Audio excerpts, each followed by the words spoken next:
एक छोटा लड़का था। वह अपनी माँ के साथ एक छोटे से गांव में रहता था। घर बहुत छोटा था, लेकिन माँ का दिल बहुत बड़ा था। माँ दिन भर मेहनत करती थी, कभी खेत में काम करती, कभी लोगों के घर बर्तन धोती थी। वह ये सब इसलिए करती थी ताकि उसका बेटा पढ़ सके। माँ का एक ही सपना था, मेरा बेटा पढ़ लिख कर एक बड़ा आदमी बने। लड़का भी अपनी माँ से बहुत प्यार करता था, लेकिन कभी कभी उसे गरीबी बुरी लगती थी। एक दिन स्कूल में सभी बच्चे नए कपड़े पहनकर आए थे। किसी के पास नया बैग था, किसी के पास नई किताबें, लेकिन उस लड़के के पास पुराना बैग था। उसके जूते भी थोड़े टूटे हुए थे। कुछ बच्चे उसका मजाक उड़ाने लगे। लड़के को बहुत बुरा लगा। वह उदास होकर घर आ गया। उसने गुस्से में माँ से कहा, हम इतने गरीब क्यों हैं? मेरे पास कुछ भी अच्छा क्यों नहीं है? माँ चुपचाप उसकी बात सुनती रही। माँ ने कुछ नहीं कहा, बस हल्की सी मुस्कुराई। अगले दिन माँ सुबह जल्दी उठी, वह काम पर चली गई। उस दिन माँ ने दोगुना काम किया। शाम को जब वह घर आई तो उसके हाथ में एक बैग था।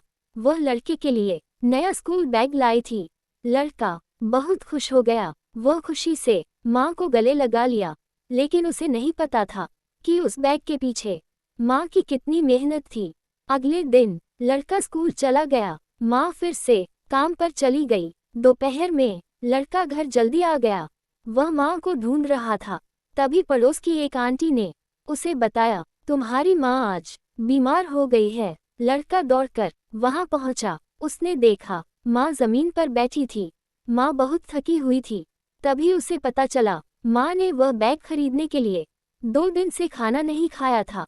ये सुनकर लड़के की आंखों में आंसू आ गए। उसे समझ आ गया, जिस माँ से वह शिकायत कर रहा था, वही माँ उसकी हर खुशी के लिए सब कुछ सह रही थी।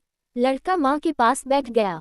उसने माँ का हाथ पकड़ा और रोते हुए बोला, माँ, मुझे नया बैग नहीं चाहिए, मुझे बस आप चाहिए। माँ ने उसके सिर पर हाथ फेरा और प्यार से बोली, बेटा, माँ का सपना बस इतना है, तू मेहनत कर और एक अच्छा इंसान बन। उस दिन लड़के ने मन में ठान लिया, अब वह बहुत मेहनत करेगा ताकि एक दिन अपनी माँ को खुशियाँ दे सके। समय बीतता गया। लड़का बहुत मेहनत करने लगा और एक दिन वह सच में सफल हो गया। जब लोगों ने उससे पूछा, तुम्हारी सफलता का राज क्या है, तो उसने मुस्कुराकर कहा, मेरी सफलता का राज मेरी माँ का त्याग है।